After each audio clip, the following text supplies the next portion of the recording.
Perempuan ini hamil tanpa berhubungan, seperti masih perawan. Every endeavor I wanna remember.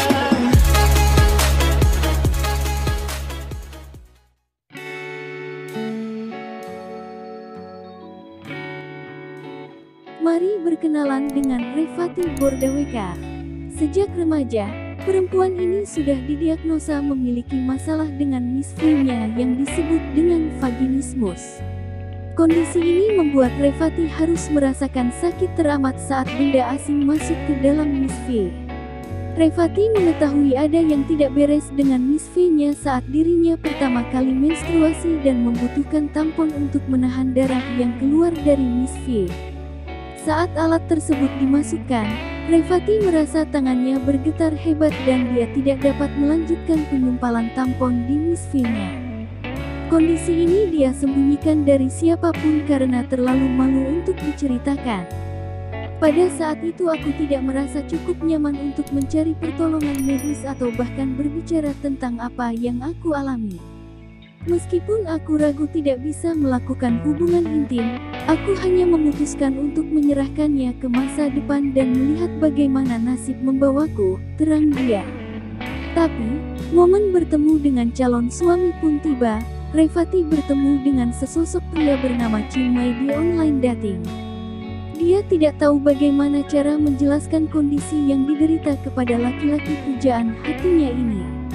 Kisah cinta mereka berdua semakin serius sampai akhirnya Revati pindah dari Amerika Serikat ke India untuk menemani kekasihnya tersebut.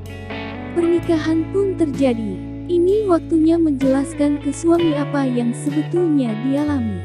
Pada malam pernikahan mereka, saat itu Revati berusia 25 tahun, dia akhirnya berani mengungkapkan kondisinya kepada Chinmay. Luar biasa, menurut pengakuan Revati, Chinmay menerima dan mengatakan ke Revati, semua ada waktunya dan mau sama-sama menyembuhkan kondisi tersebut. Setelah 1 tahun, Revati masih belum bisa berhubungan seks dan meminta nasihat dari para profesional dan teman-teman. Dia disuruh berlatih pemanasan, minum anggur sebelum seks, dan menggunakan krim mati rasa. Dia berkata, vaginismus itu nyata, itu tidak ada di kepala Anda dan itu tidak akan hilang jika Anda bersantai, minum anggur atau mengoleskan krim. Saya memikirkan perjuangan saya dengan vaginismus sejak remaja. Saya memikirkan betapa buruknya perasaan saya setiap kali saya kehilangan sesuatu yang saya cintai, ucapnya penuh haru. Dengan tidak adanya hasil, dia pergi ke dokter yang menempatkannya di bawah anestesi umum, memotong selaput darah, dan melebarkan misve untuk mencoba dan membantu situasi. Namun, cara ini masih tidak membantu.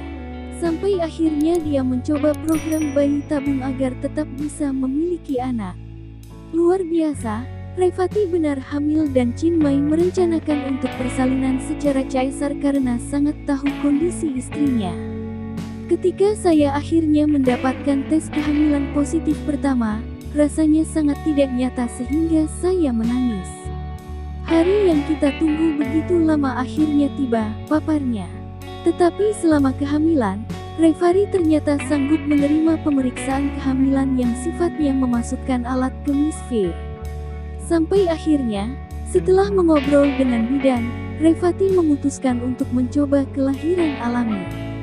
Kami menghadiri serangkaian kelas persiapan persalinan yang mana karena kelas itu, perlahan-lahan membuat saya berbalik ke arah setidaknya mencoba persalinan alami. Ini adalah satu-satunya kesempatan saya untuk mengalami keajaiban kelahiran normal.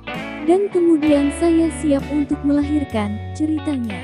Revati berharap, dia dan Chinmay bisa berhubungan untuk pertama kalinya. Revati mengatakan, kami belum mencoba tapi saya yakin itu tidak akan menjadi masalah lagi.